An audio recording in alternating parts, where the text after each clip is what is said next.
नमस्कार, आपके साथ मैं हूं सुमेरा खान। आज का धर्म संकट खड़ा हुआ है गौरक्षा के नाम पर हो रही हिंसा की वजह से। ताजा मामला है मंदसौर का, जो आज संसद में गूंजा है।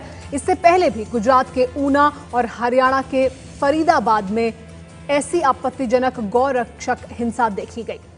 कानून की नजर में ये गलत है, पर गौरक्षक कहते हैं कि गाय देश की माता है और उसके साथ हिंसा बर्दाश्त नहीं होगी। तो क्या गौरक्षा में हिंसा बर्दाश्त होगी? तस्वीरें आप देख रहे हैं। मंदसौर की आज गूंज उठी संसद में, लेकिन ऊना में इस तरह की घटना पहले हो चुकी है और हरियाणा में भी। लेकिन देश के हित में क्या इस तरह की हिंसा है? खैर, अब दूसरा पहलू ये कि देश के ज्यादातर राज्यों में गौ हत्या निषेध कानून है, पर केंद्र के पास ऐसा कोई कानून नहीं है और ना ही इस कानून को लागू करवाने की कोई अलग मशीनरी है। लिहाजा कानून के बावजूद गौ हत्या और गौवंश हत्या का अपराध हो रहा है। गाय देश की आस्था का प्रतीक है, पर धर्म संकट ये है कि संविधान से चलने वाले देश में क्या आस्था की रक्षा के लिए कानून तोड़ा जा सकता है, उसे सही ठहराया जा सकता है? अगर नहीं तो फिर ये कैसे चल रहा है?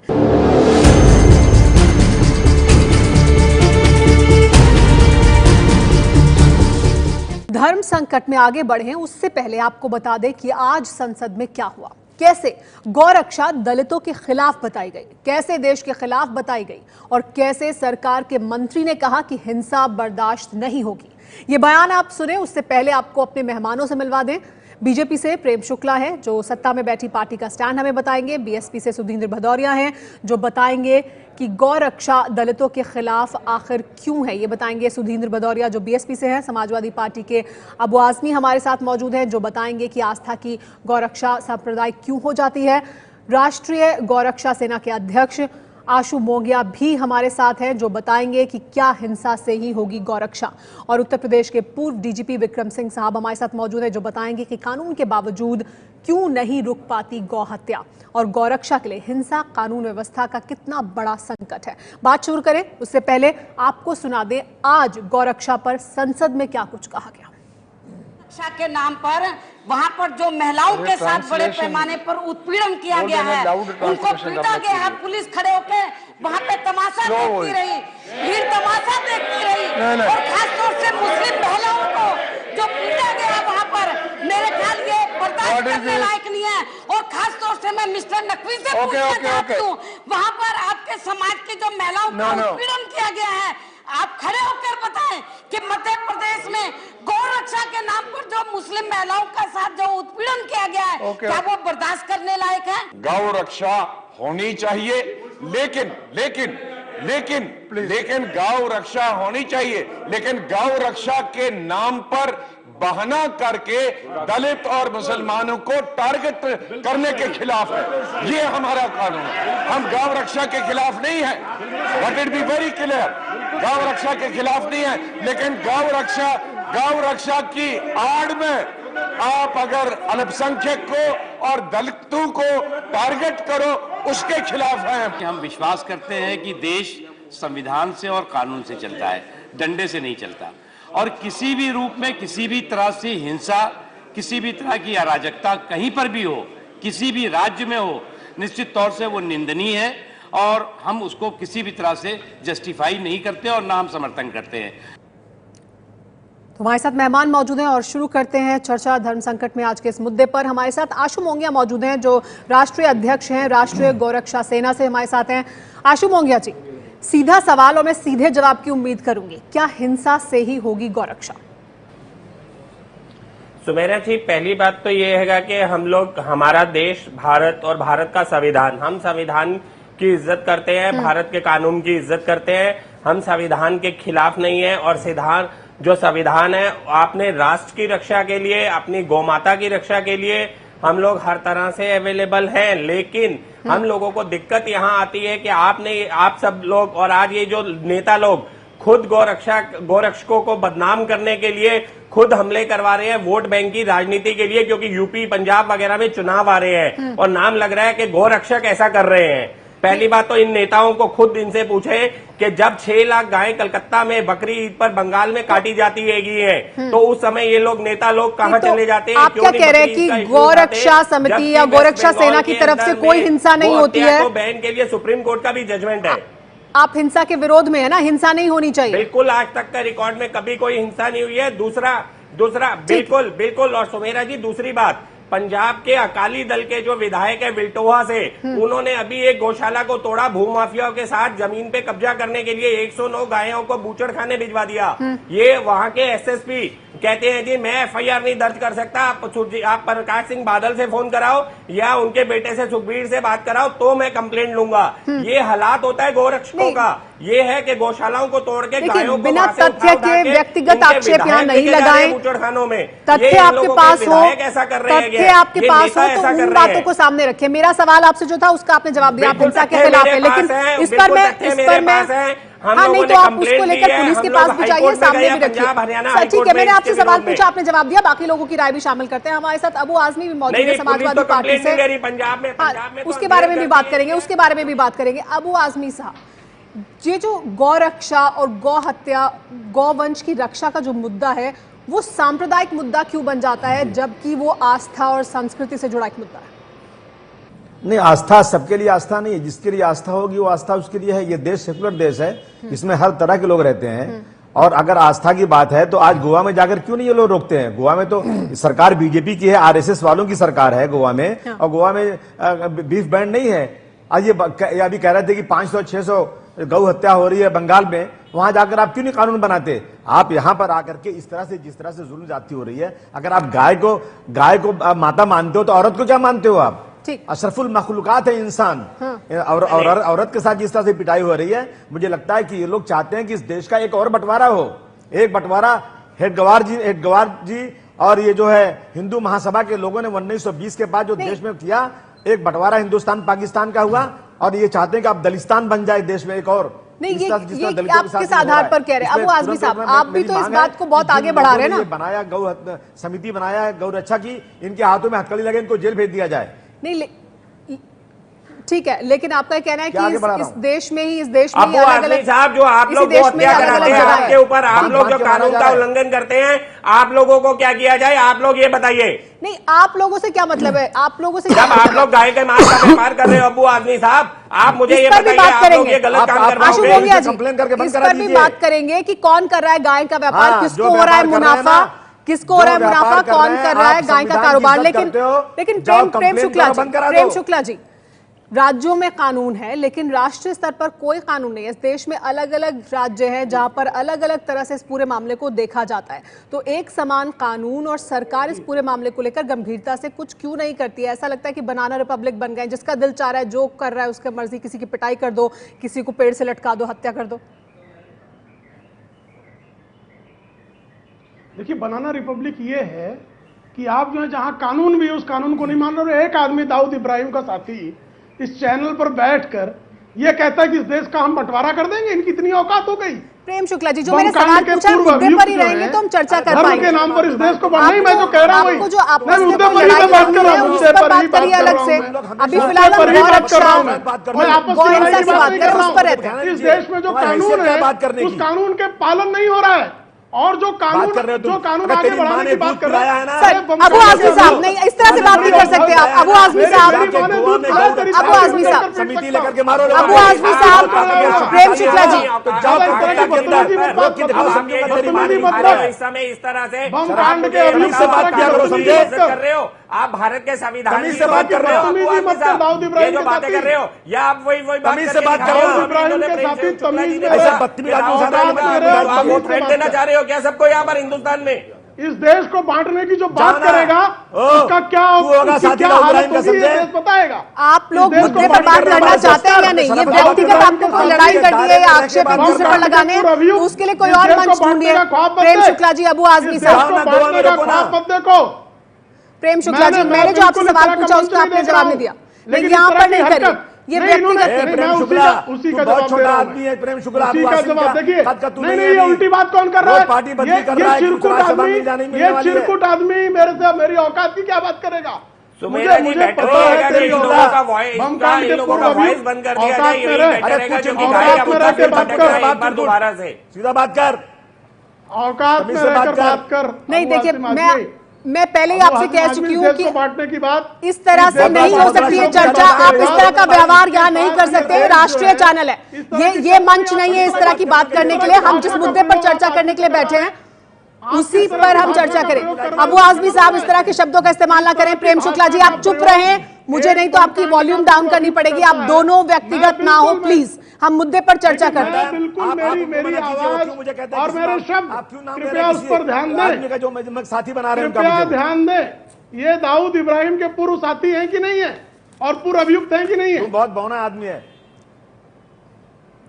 अब वापस आ जाए गाय की बात पर। अबू आजमी की चर्चा का मुद्दा नहीं है। राष्ट्रद्रोही तो नहीं होना। प्रेम शुक्ला जी, अबू आजमी चर्चा का मुद्दा नहीं है। चर्चा का मुद्दा गाय है, गौरक्षा का मुद्दा है जो देश में एक बड़ा मुद्दा बना हुआ है, उसकी बात करते हैं। हमारे साथ सुधींद्र भदौरिया जी मौजूद है, मैं उनको चर्चा में शामिल करना चाहूंगी। सुधींद्र भदौरिया जी, मेरा सवाल आपसे, आप दोनों प्लीज चुप रहें। सुधींद्र भदौरिया जी, आप कह रहे हैं कि दलितों का मुद्दा है, दलितों के सम्मान से जुड़ा हुआ मुद्दा है। वहीं दूसरी तरफ गौरक्षा सेवा दल से जो हमारे साथ मौजूद है मेहमान और बाकी भी गौरक्षक जो है, उनका ये कहना है कि ये आस्था का प्रश्न है, ये देश की सांस्कृतिक विरासत का प्रश्न है। देखिए, हम इस देश में जो लगभग 120 करोड़ लोग रहते हैं, उनमें सभी लोगों की अलग अलग धर्मों में आस्थाएं हैं, अलग अलग विचारों में आस्थाएं हैं, पर हम लोगों को बांधने वाली एक पुस्तक है, वो है भारत का संविधान। इस भारत के संविधान को जिन्होंने बाबा साहब भीमराव अंबेडकर इसके रचयिता थे। अब हो क्या रहा है, ये तमाम लोग जो वादा तो किया इन्होंने, हम सबका साथ सबका विकास करेंगे, जब काम आया करने का तो वो न काला धन वापस ला पाए, न किसानों की भलाई कर पाए, न कुछ। तो इन्होंने ध्यान बांटने के लिए, चाहे वो गुजरात में हो, चाहे अभी आपने मंदसौर में देखा जिस तरह से हुआ हो, चाहे आपने देखा महाराष्ट्र में, पूरे देश के अंदर ये विजिलेंटी के नाम पर इस देश के अंदर एक भय और आतंक का माहौल। उत्तर प्रदेश में हमने समाजवादी पार्टी का भी ये जो चेहरा है, जो वास्तव में भारतीय जनता पार्टी से मिला हुआ है, हमने देखा दादरी के अंदर जिस तरह से अखलाक को लिंच किया गया, फिर उसी के परिवार के खिलाफ केस, इसके बावजूद कि उसके परिवार घर के अंदर कोई उस तरह का मांस नहीं मिला। ठीक है, आप ये कह रहे हैं कि राजनीतिक फायदा उठाया जा रहा है। परिवार के लोग वैसे ही दुखी थे, वैसे ही दुखी थे। और ठीक है भदौरिया जी, आपकी बात जनता पार्टी हो या समाजवादी पार्टी, और आपका कहना ये है कि दलितों का और मुस्लिम्स का उत्पीड़न कर रही है, अपना राजनीतिक एजेंडा सेट कर रही है। देश के लोग इसको बर्दाश्त नहीं करेंगे। जी ठीक है, तो आपका कहना है कि राजनीतिक फायदे के लिए ये पूरा विवाद उठाया जा रहा है, पूरा देश भर में जो मामले अलग अलग आ रहे हैं वो राजनीतिक फायदे के लिए इन मुद्दों को आगे बढ़ाया जा रहा है। हमारे साथ विक्रम सिंह मौजूद हैं जो पूर्व डीजीपी हैं यूपी पुलिस। विक्रम जी, आपसे मैं जानना चाहूंगी कि क्या है जमीनी हकीकत, तमाम राज्यों में प्रतिबंध होने के बावजूद, कानून होने के बावजूद क्यों गौहत्या हो रही है, कौन इसको बढ़ावा दे रहा है? बिल्कुल ठीक प्रश्न किया आपने सुमेरा जी। सबसे पहले हम समझे कि समस्या क्या है। गो तस्करी एक संगठित अपराध है, यानी ऑर्गेनाइज्ड क्राइम है। और अगर टर्नओवर के परिमाण में अगर आप इसको देखें तो सबसे ऊपर है मादक पदार्थों की तस्करी और उसका व्यापार, नंबर 2 पे है नाजायज हथियारों की तस्करी और उनका व्यापार, और आप जान के स्तब्ध रहिए कि नंबर 3 पे गो तस्करी का नंबर है। और ये चूंकि संगठित अपराध है, ये कह देना कोई छोटभैया क्रिमिनल, कोई छोटभैया चोर, ऐसा नहीं है। एक संगठित गिरोह है और इसमें शासन प्रशासन की मिली भगत, जिसमें भय, आतंक और भ्रष्टाचार तीनों के समावेश के उपरांत इस प्रकार की संगठित अपराध क्रियाशील होते हैं। पंजाब से जब एक गाय चलती तो उसका दाम होता है 2000 रुपए। उत्तर प्रदेश में आते आते उसका दाम हो जाता है, राजस्थान से उसका दाम हो जाता है 5000। थाना मुगल सराय यूपी से पार करने के बाद बिहार में उसका दाम बढ़ता चला जाता है, पश्चिम बंगाल पहुंचते पहुंचते बहुत। और बांग्लादेश की तो पूरी अर्थव्यवस्था यहाँ की गाय की तस्करी पर ही निर्भर करती है। तो विक्रम जी, हम ये समझे कि जिनको पकड़ा जा रहा है, जिनको मारा जा रहा है सड़कों पर, वो असल खिलाड़ी नहीं है इस पूरे खेल? बिल्कुल नहीं है। आपने किसको आपने कह दिया, वो तो कहीं भी नहीं आते हैं। जो बड़े बड़े लोग बैठे हैं, आप ये देखिए कि जो पूरा ग्रैंड ट्रंक रूट है आपका, यहाँ करके जो थाने हैं, यहाँ की पुलिस और प्रशासन की व्यवस्था है, यहाँ पर जो आपकी तमाम व्यवस्था है, पहले आप उनसे बात कीजिए। और इसमें कोई ये कह देना कि एक बिरादरी के, एक जात विशेष के हैं, इसमें सब शामिल हैं, क्योंकि इसका काम गाय से नहीं लाभ से है। ये एक बहुत अहम बिंदु जो विक्रम जी ने उठाया, इस पर बात करेंगे आगे कि आखिर किसको हो रहा है फायदा और ये जो मिली भगत है इसे रोकने के लिए क्या किया जा रहा है, अगर वाकई हम चिंतित हैं गौरक्षा को लेकर। लेकिन आगे बढ़े उससे पहले हम आपको कुछ दावे और कुछ सच्चाई जो मामले सामने आए गौरक्षा के मामले उनसे जुड़ी हुई आई आपको बताते हैं। गौरक्षा का दावा और सच्चाई क्या? वारदात गुजरात में हुई, ऊना में दलित युवकों की पिटाई की गई। इसमें गौरक्षकों का कहना था कि गाय की हत्या कर खाल उतार रहे थे, लेकिन पुलिस का कहना है कि गाय को शेर ने मारा, मरी हुई गाय की खाल उतार रहे थे ये दलित युवक। तो ये दावे थे और सच्चाई ये निकली। वारदात मंदसौर की है, वहां पर महिलाओं की पिटाई हुई। क्या दावा किया गया और क्या सच्चाई है ये आपको बताते हैं। गौरक्षक जिन्होंने पिटाई की उनका यह कहना था कि गाय का मांस रखने का आरोप लगाया उन्होंने इन महिलाओं पर, लेकिन पुलिस का कहना है कि गाय का नहीं भैंस का मांस था इन महिलाओं के पास जिनकी पिटाई की गई। इसके अलावा एक और वारदात फरीदाबाद में हुई जहां पर युवकों की पिटाई की गई। क्या दावा किया गया था और क्या पुलिस का कहना है? गौरक्षक उनका यह कहना था कि गाय के मांस की तस्करी कर रहे थे, लेकिन पुलिस का कहना है जिसमें कि अभी तक पुलिस को इस पूरे मामले में जांच कर रिपोर्ट सामने आनी अभी भी बाकी है। दादरी में अखलाक की हत्या हुई, उसमें क्या आरोप लगाया गया, क्या अभी तक कार्रवाई हुई है? जो गौरक्षक है उनका यह कहना है कि घर में गाय का मांस पक रहा था, हालांकि पुलिस का यह कहना है कि घर में गाय का मांस था। इसको लेकर आइए अब आगे चर्चा को शुरू करते हैं। हमारे साथ आशु मोंगिया जी मौजूद हैं। आशु मोंगिया जी, ये जो दावे हैं और जो सच्चाई अभी तक जो पुलिस ने रिपोर्ट सामने रखी है उसमें जो बात सामने आई है वो अलग अलग हैं। जो रक्षक दल है, जो सेवा दल आपने बनाया, उसे बनाने की जरूरत क्या है आपको? आप पुलिस में जाइए, रिपोर्ट करिए, उस पूरे केस को फॉलो करिए। अगर आपको लगता है कि पुलिस कार्रवाई नहीं कर रही है, संविधान में आप कह रहे हैं कि विश्वास है, तो फिर ये सेवा दल, ये रक्षा दल बनाने की जरूरत ही क्या है?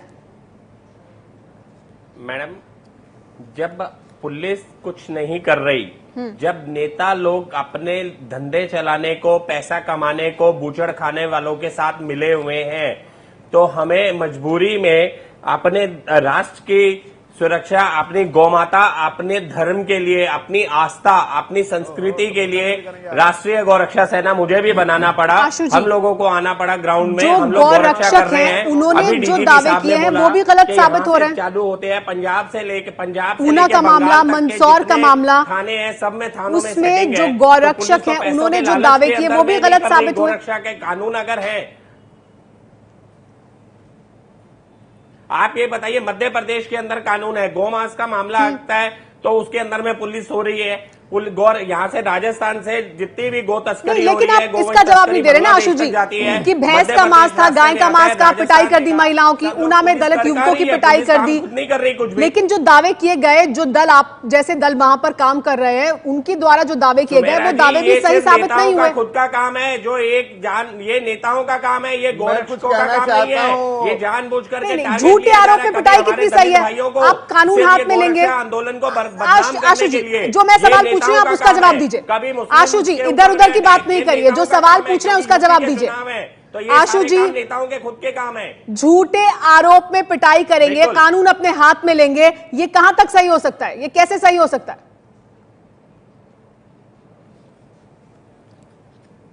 मैडम, ये झूठे आरोप वाली जो बात हैगी है, हाँ। पहली बात तो जिन्होंने ये करा हैगा, ठीक है, उन्होंने संविधान के अगेंस्ट गए हैं। ये चीज मैं भी नहीं पसंद करता कि इस तरह से होना चाहिए। अब वो अलग हो गए, जिन्होंने गलत बात की वो अलग हो गए, और अभी आपने पूरे देश का जिम्मा ओढ़ा हुआ था, ऐसे कैसे?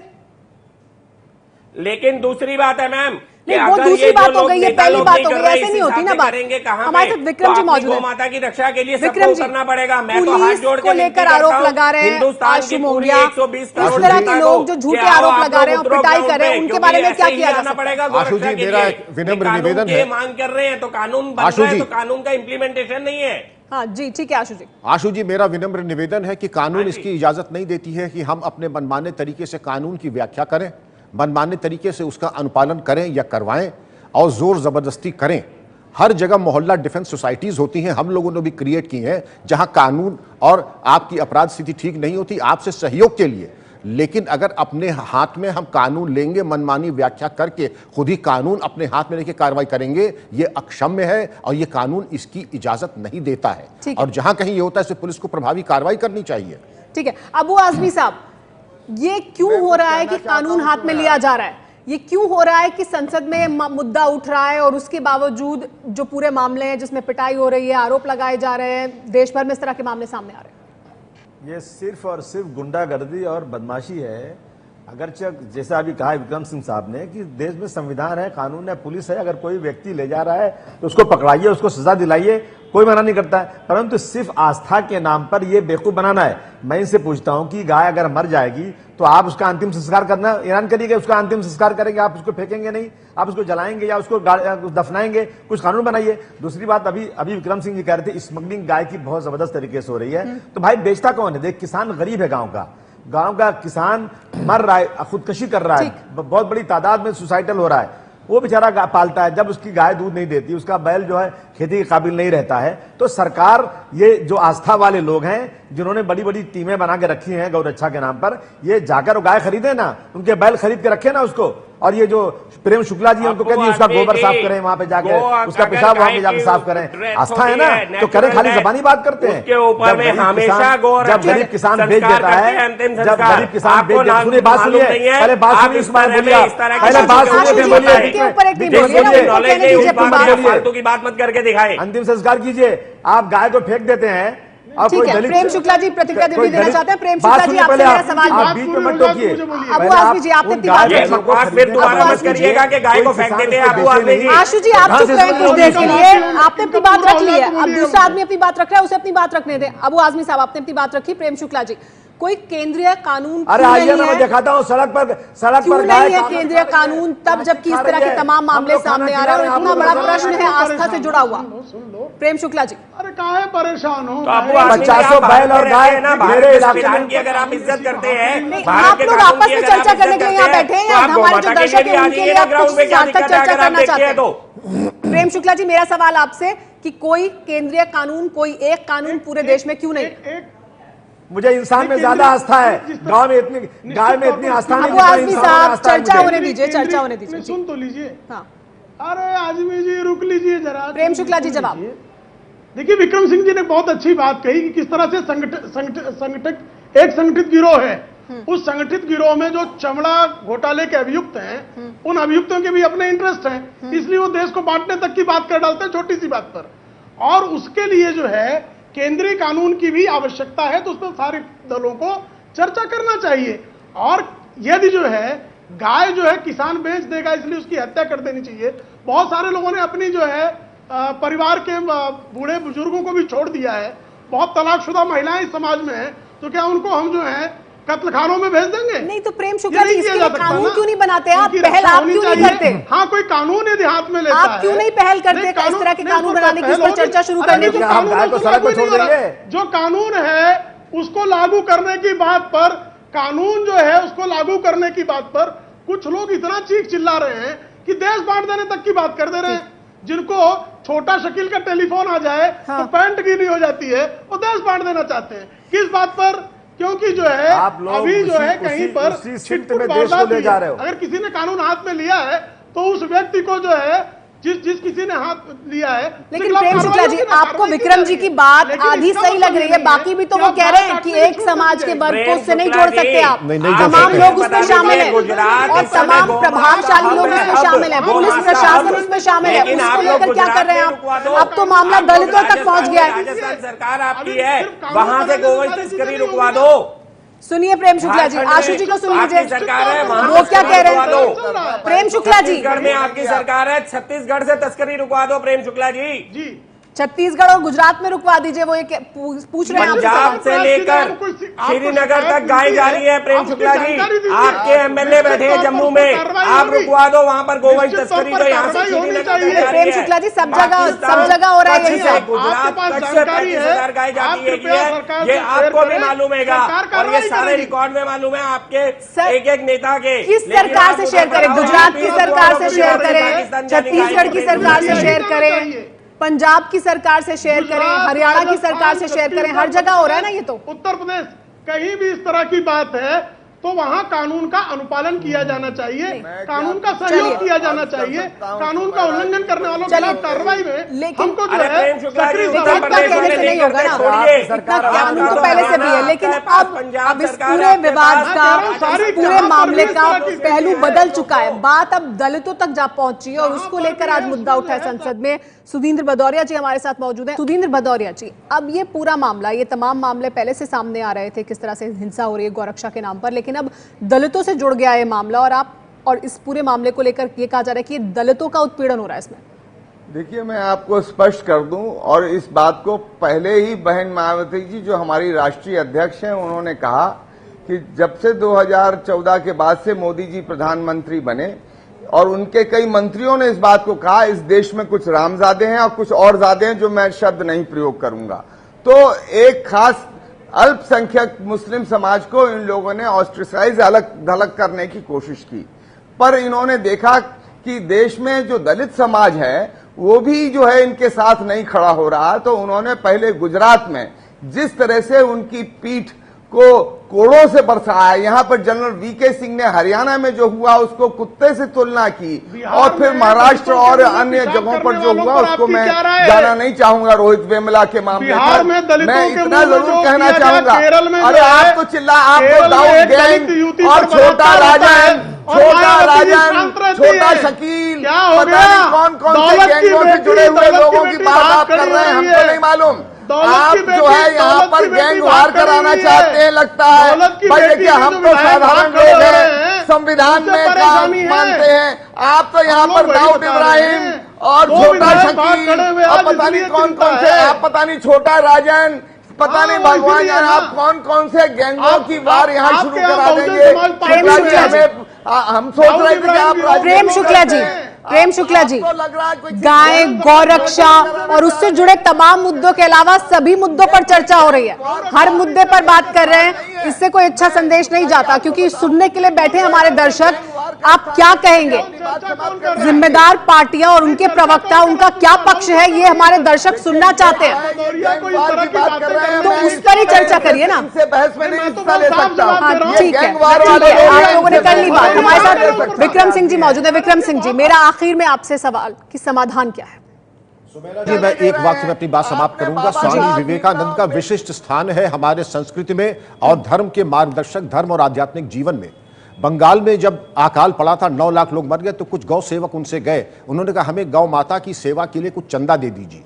स्वामी विवेकानंद जो वाक्य है वो आप हमारे लिए, राष्ट्र के लिए एक मानक है का, मेरे लिए सबसे पहले मानव सेवा है। और मानव सेवा, अगर एक भी व्यक्ति भूखा है, नंगा है, अगर एक भी व्यक्ति भूख से मरता है तो हमारे लिए एक बहुत लज्जा का विषय होगा। उसके उपरांत अगर कोई बात आती है तो हम गौ की चिंता करेंगे, उसके पहले नहीं। मानव सेवा पहले, गौ सेवा बाद में।